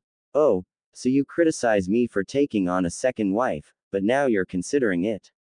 Asked Naruto. I'm legally allowed to, and you said the reason you did this was because you didn't want to look a gift horse in the mouth. Also, as 6th Hokage, I'm sure I could easily find 2 women wanting to be my wife, said the Kakashi clone. You could have done that before you became Hokage, joked Naruto, remembering how certain women had acted around Kakashi. Unfortunately, this still doesn't help us. It clearly states you have to hold or have held a significant position of power, Kakashi's clone clarified. And since you are now forbidden from becoming Hokage, this isn't a law you'll be able to use. Hinata, is there any way we can use this law to our advantage? Asked Naruto. Hinata scanned the entire section. When she was finished, she looked at him and sadly shook her head. What about the Clan Restoration Act we found in another book? Asked Naruto. During the early days of their research, Naruto had found a law known as the Clan Restoration Act. It detailed that if there was only one surviving male member of a strong bloodline, they were permitted to take more than one wife. The only other Uzumaki that Naruto was aware of was a female named Karen. From what they could tell, aside from his son Boruto, Naruto was the only male Uzumaki left. He was hoping he'd be able to use this law to marry Hanabi as well, but they hadn't been able to find a recent mention of it to see if the law was still in effect. Hinata proceeded to scan both the contents and index of the book to see if there was any mention of the Clan Restoration Act. She found something as she then turned to another section of the book. She soon looked sad before handing the book to Naruto and Kakashi's clone. They scanned the page to see the book say that the Clan Restoration Act had since been discontinued. So that's it then. There's no way for me to marry Hanabi as well, sighed Naruto. Hinata shook her head in sadness. Kakashi's clone had another look through the book to see if Hinata had missed anything. However, he too eventually put the book down and sighed. I'm sorry, Naruto, truly I am. It's okay, it's not your fault. We chose to be honest about our relationship, but now I'm wondering if we should have kept quiet until I became Hokage. We probably could have passed of Hanabi's child as Hinata's in the meantime and only told the truth when the time was right, stated Naruto. I don't think that would have worked either, added Hinata. We would have had to keep both Hanabi and I hidden until she had the baby so no one would figured out the truth. I feel people would have connected the dots eventually. The only way we might have gotten away with it is if we said Hanabi had agreed to be a surrogate, but even then, I think people would be suspicious. Still, if we found a way to keep this secret until I became Hokage, I could have married Hanabi without issue and no one could say she isn't my wife, said Naruto. Starting to wonder if the village leaders knew about this and forbade me from becoming Hokage to ensure I couldn't take a second wife. Said Kakashi's clone, growing suspicious. Something wrong, sensei? Asked Naruto. No, it just occurred to me you could be right. The village leaders are probably far more familiar with the Land of Fire's laws than most. I wouldn't be surprised if they knew about this law and decided to forbid you from becoming Hokage to ensure you couldn't use it, said Kakashi's clone. They expressed that having our leader being in a polygamous marriage would make the village look bad, so I wouldn't be surprised if they were willing to take away the one thing that would allow you to marry Hanabi. The clone stood up. I'm going to look into this. It won't change anything, but it will reveal the true reasons why you've been forbidden from becoming Hokage. Thank you, sensei, said Naruto. The clone nodded before exploding in a puff of smoke and transferring its knowledge to the original Kakashi. Naruto slumped down in his chair and Hinata walked over to comfort him by wrapping her arms around his neck. I guess that's it then. There's nothing we can do that'll allow me to marry Hanabi as well, he sighed. If only I was Hokage, I could be happily married to both of you, and now that will never happen. I know, Naruto, and I'm sorry. We should have planned for this better, sighed Hinata. Still, even if you could legally marry Hanabi, something tells me the village still wouldn't acknowledge it as you married me first. Still, I just wish there was something I could do to make all of us equal, said Naruto. Hinata held Naruto tighter upon hearing this. There is something we can do, she said. There is. What? Asked Naruto. You're not going to like it. The very thought of it makes me want to cry, said Hinata, tearing up. Another week passed and Naruto and Hinata continued on their quest to make Hanabi an equal in their relationship, all the while keeping Hanabi in the dark to keep it a surprise. They kept using the excuse of running errands or security duty to explain their absence throughout the day. Hanabi didn't mind, however, as she was still on maternity leave and loved spending time with the children, especially now that the 1-year-old Boruto had started calling her Auntie. One day she had just finished putting the children down for an afternoon nap when she heard the door open. Hanabi were home, called Naruto. This surprised Hanabi as they weren't expected back till the end of the day. Nevertheless, she went over to greet them. After giving both of them a hug, Naruto and Hinata decided to get down to business. Hanabi, we've got something to tell you, said Naruto. It might be best if we sit down for this, insisted Hinata. After they sat down, Hinata pulled out some papers. What are those? Asked Hanabi. Well, get to them in a second, answered Hinata. Hanabi, as you know, we feel guilty that you aren't treated as an equal part of this relationship by the public, said Naruto. And I told you I don't mind, because I'm just happy I get to be with you, said Hanabi. You say that, but we can see it makes you sad when people call you Naruto's mistress or his, said Hinata. And so, we've been looking into ways that you can be seen as an equal in our relationship, said Naruto. That's actually what we've been up to these past few weeks. We wanted to surprise you, which is why we just told you we were out running errands, said Hinata. It took weeks, but we've found a solution, said Naruto. It's not the best solution, but it's the only one we have, said Hinata sadly. It was at this point Hinata put the papers on the table in front of Hanabi. What are these? Asked Hanabi. Divorce papers, said Hinata, tearing up. Hanabi's head shot up. What? We spent ages trying to find a law that would allow you to also be my wife, said Naruto. Unfortunately, any law that would have applied to us has long since been made void, said Hinata. The only way I could possibly take a second wife now would be for me to become Hokage, which, as you know, is no longer possible, said Naruto. Sensei even confirmed that the other village leaders made this decision to ensure I could never legally marry you. Because of this, we knew we only had one option, cried Hinata. We decided if you can't be Naruto's wife, then I won't be either. It breaks my heart to do this, but if it means you'll be considered an equal in this relationship, I'll divorce Naruto. That way neither of us will be his wife, but we'll both be his romantic partner. This decision was very hard for Hinata, but she was willing to do it to make her sister happy. Hanabi picked up the papers and scanned them. Just say the word and Hinata and I will both. Naruto trailed off as Hanabi started tearing up the papers. What are you doing? Asked Hinata, who was now more confused than upset. You guys are not divorcing because of me, stated Hanabi, still tearing up the papers. But don't you want to be an equal partner in this relationship? Asked Naruto. More than anything, but that doesn't mean I want you two to divorce, said Hanabi, tearing the shredded paper into smaller shreds. But I thought it upset you that I was married to Naruto and you weren't, stated Hinata. It does a little, but I don't mind, said Hanabi, who had finished shredding the papers. I'll admit it does upset me a little that the village refuses to acknowledge me as Naruto's wife, but knowing that Naruto does makes me feel better, and that's all that matters. That's why I ask him to repeat it every time he says it, because it means the most coming from him. So, you're okay with the fact that you can't legally become my wife?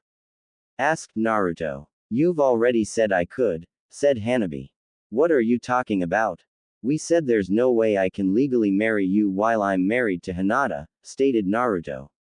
From what I recall, you said you could marry me if you become Hokage, Hanabi clarified. It may not be possible now, but as I said before, I believe a day will come where the village practically begs you to become Hokage so you can lead and protect them. When that day comes, if you ask me to marry you, I will say yes without a moment's hesitation. Hanabi got up and started taking the shredded paper to the bin. Besides, Hinata deserves to be your wife. She was your first love, and she fell in love with you first. That's the drawback to being the younger sister, but it's one I accept. You say I deserve to be your wife just as much as Hinata, well, I agree. She deserves to be your wife right now, and nothing should prevent her from being your wife.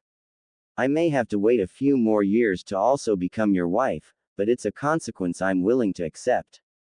It also gives us another reason to stay in the village, as you'll become Hokage quicker if you stick around, Hanabi ranted before looking angrily at the shredded paper. This is not the solution. She then angrily threw the paper in the bin and slammed the lid. Hinata and Naruto were just glad she didn't wake the children. I didn't think she'd get this mad over this, whispered Naruto to Hinata. Neither did I, whispered Hinata. Hanabi then marched over to them angrily. Get up, she said, pulling Naruto and Hinata to their feet. Where are we going? Asked Naruto. To do the same thing we always do when the children are asleep, said Hanabi, pulling them towards their bedroom. You really want to do this now? Asked a surprised Hinata. Of course, I think we all need to release some tension, answered Hanabi, still dragging them. I have heard doing it while angry can make it more enjoyable, joked Naruto, trying to make light of the situation. Why do you think it called makeup? Asked Hanabi. After dragging them into the bedroom, Hanabi shut the door behind them. Life continued as normal for the Uzumaki family after that. The only difference was that they avoided the topic of making Hanabi an equal member of their relationship, as it clearly upset her. Hanabi had made it quite clear that as far as she was concerned, she was an equal member of the relationship, and while the village and the Land of Fire didn't acknowledge her as Naruto's wife, she was just happy that the Uzumaki family did. She also held firm in her belief that Naruto would still become Hokage someday, and on that day she would happily become his wife if he wanted her to. Until then, she was happy being a family with her husband, her sister, and their children. She'd also become more vocal about people saying bad stuff about her in public. If she was with her daughter, she would keep her cool, but if she was on her own, she would put others in their place. From here, they were able to grow more happily as a family unit. Despite this, even though Hanabi would have to wait to potentially become Naruto's legal wife, they still felt she deserved a proper wedding. One night, Hanabi was surprised to learn that her father had requested their presence at a formal event, and even requested that they wear their nicest kimonos. They also been told this was a dinner for adults only, so they'd asked Kurenai if she could watch the children for the night. Thankfully, she agreed. They did as asked, and Hanabi was currently looking at herself in the mirror. Her hair was done, and she was dressed as nicely as possible. All ready to go? Asked Hinata, coming out of the bathroom. Yes. Do you know what this dinner is about? Asked Hanabi. Father didn't say. He just told me where he wanted us to go and when to be there, answered Hinata. Weird. Father isn't one to keep a secret like that, stated Hanabi. Maybe it's something he had to keep quiet about and didn't want to risk the word spreading, suggested Hinata. I guess, but I have a feeling this is related to the Hyuga clan, so I'm amazed we'd even be allowed to attend something like this, stated Hanabi. Don't forget, Father said that regardless of what name we have, we will always be his daughters. He's probably still going to invite us to clan events to ensure people remember that, stated Hinata. Good point. Still, I wish he'd given us a little more warning about this, said Hanabi, looking at herself in the mirror. I'm not sure if I had enough time to get ready. Hinata walked up to her and put her hands on Hanabi's shoulders. You have nothing to worry about. You look beautiful, stated Hinata. Thank you, big sister, smiled Hanabi. Hinata smiled back, then thought to herself. Don't worry, Hanabi, it'll all be worth it. Something tells me this is going to be the best night of your life. After they had finished getting ready, Hinata and Hanabi set out for the event their father requested they be at. Naruto had been invited as well, but he had been forced to decline, as he had been requested for a mission the morning the invitation had been sent out. Hanabi followed Hinata but then became confused when Hinata took an unexpected turn. Aren't we going to the Hyuga compound? Asked Hanabi, who knew they had just missed the turnoff. No, father told me we were to meet him in a specific location, answered Hinata. Where? Asked Hanabi. You'll see, smiled Hinata, not wanting to ruin the surprise. Unknown to Hanabi, this was all a ruse. There was no event their father had requested their presence at, and Naruto wasn't away on a mission. This is just what they told Hanabi so she wouldn't figure out what they were up to. However, Hanabi started to get suspicious when she recognized their surroundings. Wait, isn't this? Asked Hanabi, who remembered a magical day that had occurred here before. Yes, this is where Naruto and I got married, answered Hinata. What are we doing here? Asked Hanabi. Hinata smiled and said, I thought you would have figured it out by now. Eventually, they arrived at the same wedding venue where Naruto and Hinata had tied the knot. It was done up in a similar fashion to how it was on Naruto and Hinata's wedding day, and there were quite a few people there waiting for them. It was at this point Hanabi started to realize they weren't at a Hyuga social event, because there were many people there she would never expect to see. On one side there were many members of the Hyuga clan, including her own father, and on the other side were all the people who had shown support for them, after the news of Hanabi's relationship with Naruto and Hinata had become public. Boruto and Nitsuko were also there, being held by Sakura and Kurenai respectively. But what was most surprising of all was that Naruto was there, and he was dressed the same way he had been during his wedding to Hinata. Is this a wedding? Asked Hanabi. She wished this could be her wedding, but that wasn't possible. At this point Naruto approached the sisters. Hanabi, I know you said you're happy to wait to become my legal wife as you still believe I'll become Hokage someday, but Hinata and I have discussed it and we feel that just because I can't legally marry you doesn't mean you can't have a wedding. Stated Naruto. Hanabi couldn't believe what she was hearing. You said you didn't care if the Land of Fire doesn't acknowledge you as Naruto's wife, as long as the Uzumaki family does, stated Hinata. So, we decided to do what we had to make it official in the eyes of both our family and the people who support us, said Naruto. So, you mean, she feared to say the words in case they weren't true. Yes, but as we keep saying, you're an equal to us in this relationship, meaning we'll only do this if you want to, said Naruto. And I want to give you the same moments I gave Hinata. Naruto then got down on one knee. We won't be able to make it official until I become Hokage, but on this day with our friends and family as witnesses, Hanabi, will you? Naruto trailed off as Hanabi took his hand. She had tears forming in her eyes. Naruto just hoped they were tears of happiness. Yes, I'll marry you, she said. Naruto stood up and hugged her. Are you sure, even though it could be years before we make it official? Asked Naruto. I'm sure. As I said, you will become Hokage one day and I'll happily wait for the day we can make it official, answered Hanabi. I've long since accepted that Hinata was your first love before me, but I don't care. All I care about is that you love me too. And I love the idea of becoming your wife, even if it means I'm your second wife. Naruto chucked. How did I manage to end up with the two best women in the Leaf Village? Asked Naruto. By being the best man in the Leaf Village, stated Hinata. At first it seemed like the three of them were going to hug forever.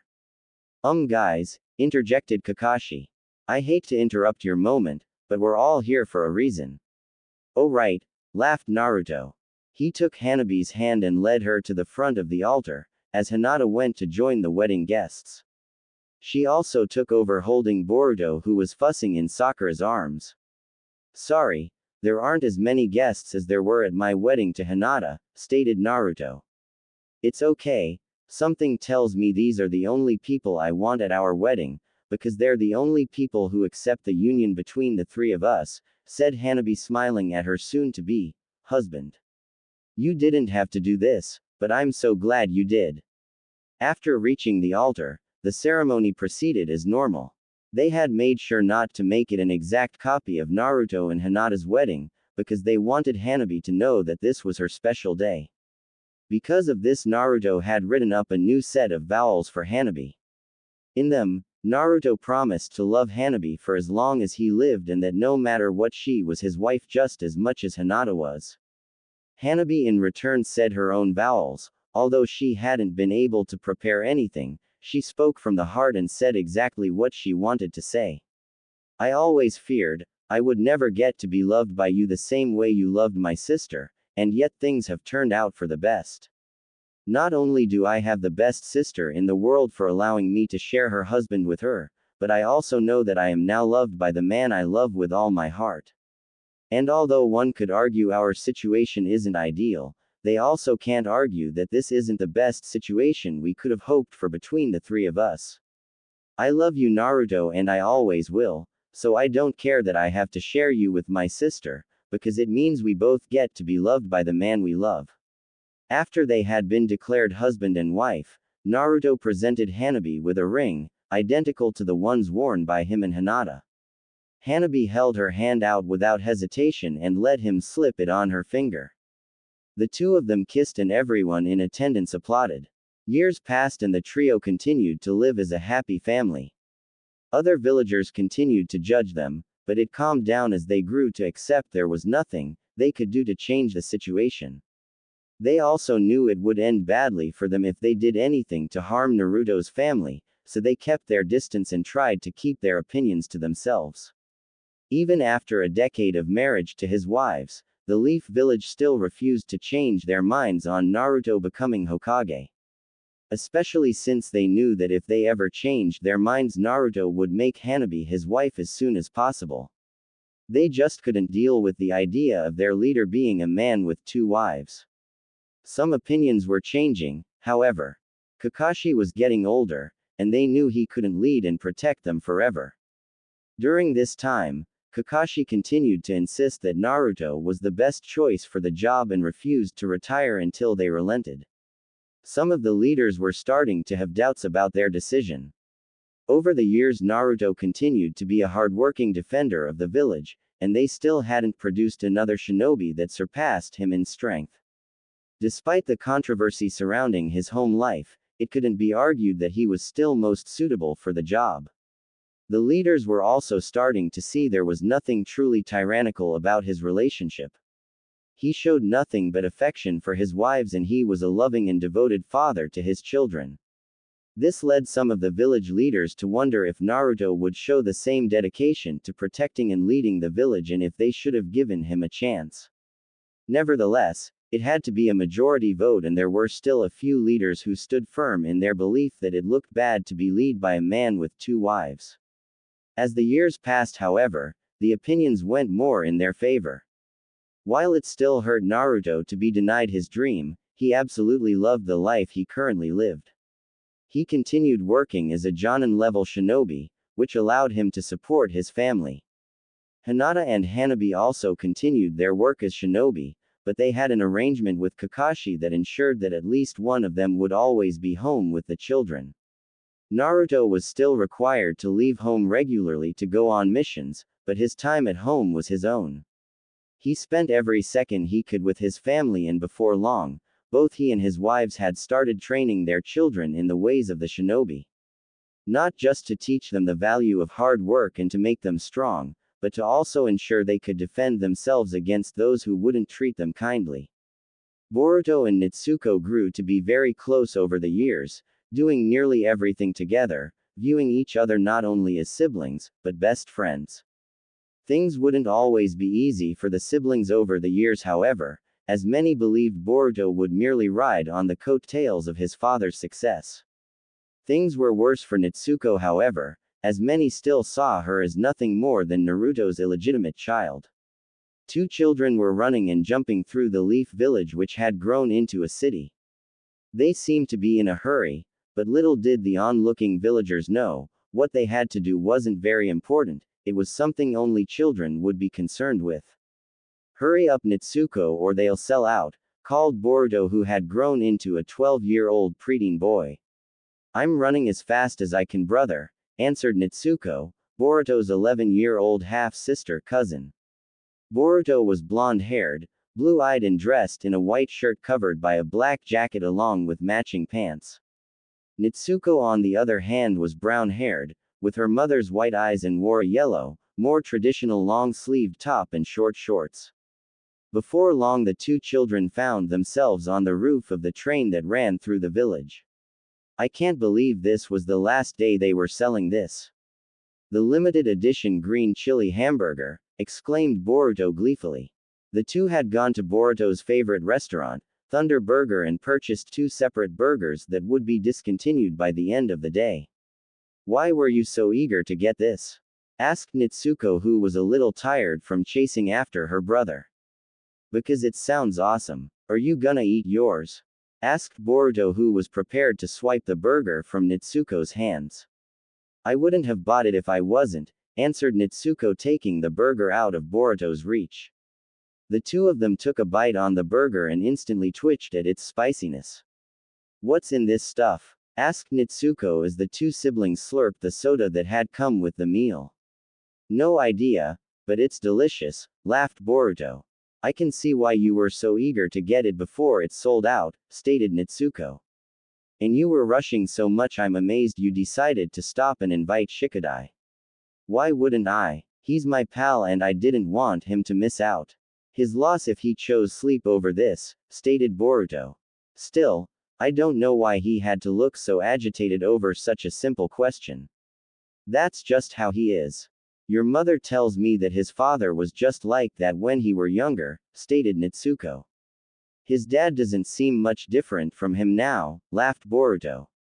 "And yet I have a feeling that if you weren't around my mum would be asking Shikadai to keep an eye on me instead." "Well, Auntie knows he's got a good head on his shoulders," added Natsuko. "And his dad is the one who most regularly accompanies him on missions. I think that's because his team's a little split up now. Aunt Sakura mostly works at the hospital now and Uncle Sai has his own duties. They did mention some other former teammate, but I heard he's always away now. Guess Dad just teams up with whoever is available now," stated Boruto. "Yeah, well, just think. It won't be long until we're going on missions with teammates," said Natsuko. "It's starting earlier for you than it is for me," joked Boruto. Both Boruto and Natsuko were due to start at the Ninja Academy the next day. Despite being a year younger, Natsuko would be attending early at the request of their parents. Because of their close friendship with the Hokage, Kakashi had pulled some strings to push up Natsuko's start date. All she had to do was prove that she could keep up with the other students. Her upbringing had allowed this to be a simple task for her. "I don't know what's weirder, that old man Kakashi is okay with this or that our parents are so insistent that we attend together," groaned Boruto. "If I didn't know any better, they enrolled you early to keep an eye on me." "Well, no disrespect, brother, I may be younger but I'm arguably the more responsible one," joked Natsuko. "Hey, you have moments of immaturity too," countered Boruto. Natsuko turned away and blushed at this. While she was the quieter and more polite sibling, she was prone to the occasional outburst of anger that would leave anyone present horrified. She didn't like it when this happened, but it only happened because of what others said about her and her mother. "I don't even know why we need to join the academy," said Boruto. "From what my mum has told me, we're probably stronger than our parents were when they graduated." Due the village's negative reaction of their parents' relationship, Naruto, Hinata and Hanabi had made the decision to train their children in the ways of a shinobi from a young age.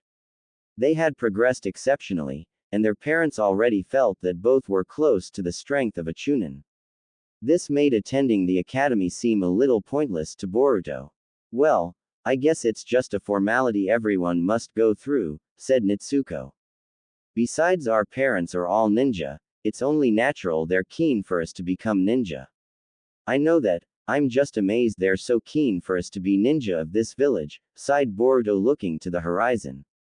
Nitsuko knew what he meant. The prejudice the village held against their parents had continued to the children. While Nitsuko had received worse treatment due to her mother not being legally married to their father, Boruto hadn't been spared from prejudice either. Many had called his mother a doormat and pathetic for not divorcing his father for his affair, and weren't afraid to say it to his face when his parents weren't around. You still annoyed that we still live in this village despite the way they treat our family? Asked Nitsuko. A little, but I understand our parents' reasoning for staying, answered Boruto. They didn't really have a better choice. And they've got friends who've always been kind to us, added Nitsuko. Yeah, I guess it would be hard to leave them behind to start over someplace else that would likely be equally cruel to us, stated Boruto. And let's face it, Grandpa would have a mental breakdown if we moved away. He would definitely be sad, laughed Nitsuko. Still, I can't figure out why Dad is so keen to defend a village that clearly hates us, stated Boruto. You still wondering why he's aiming to be Hokage? Asked Nitsuko. A little. Aside from the position allowing him to marry your mum, I can't see how it would benefit us, said Boruto. Well, you've seen how strong Dad is, with him leading and defending the village it would be the safest place in the world, argued Nitsuko. This made Boruto a little cross. I'm not sure if this village deserves Dad's protection, he countered. Brother, you've heard the stories our parents told us, I'm not sure how true they are, but they said that in addition to saving the village multiple times, he's also saved the entire world. If that's the case, how can they resent Dad for something as small as having 2 wives? Questioned Boruto. Maybe they just can't understand Dad's ability to love 2 women, stated Nitsuko. That doesn't excuse the way they treat us. Especially you and your mum, said Boruto. I know, but my mum says us being a big happy family is all that matters, and I think we're just that, argued Nitsuko. Our parents have shown us nothing but love and have done everything they can to prepare us for the difficulties of life. I guess you got a point, sighed Boruto. Still, even ignoring the fact that Dad saved the entire world, old man Kakashi has shown us nothing but support, you'd think that would be enough to get everyone to back off. They just use the excuse of him having a soft spot for his former student.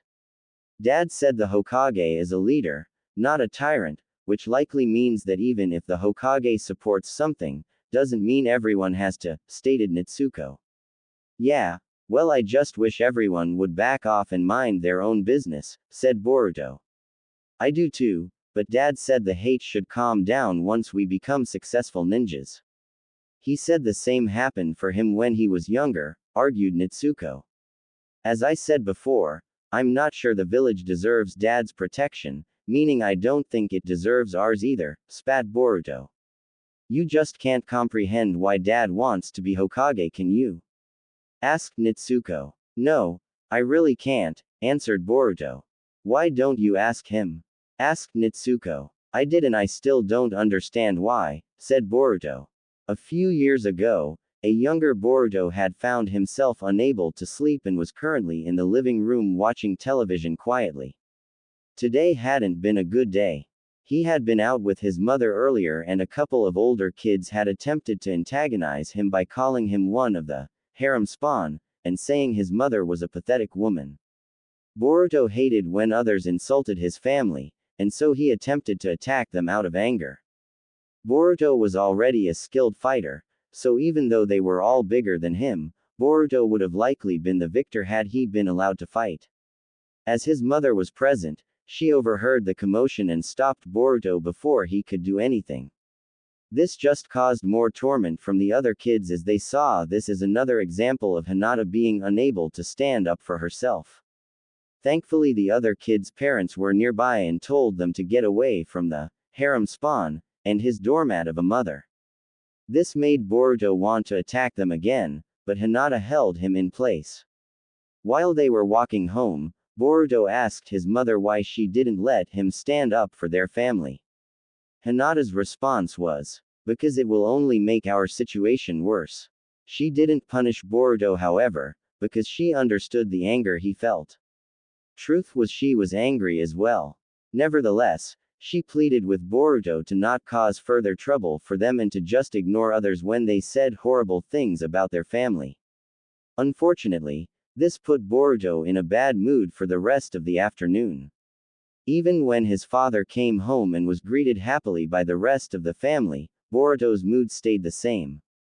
Naruto of course asked what was wrong, but Boruto refused to answer.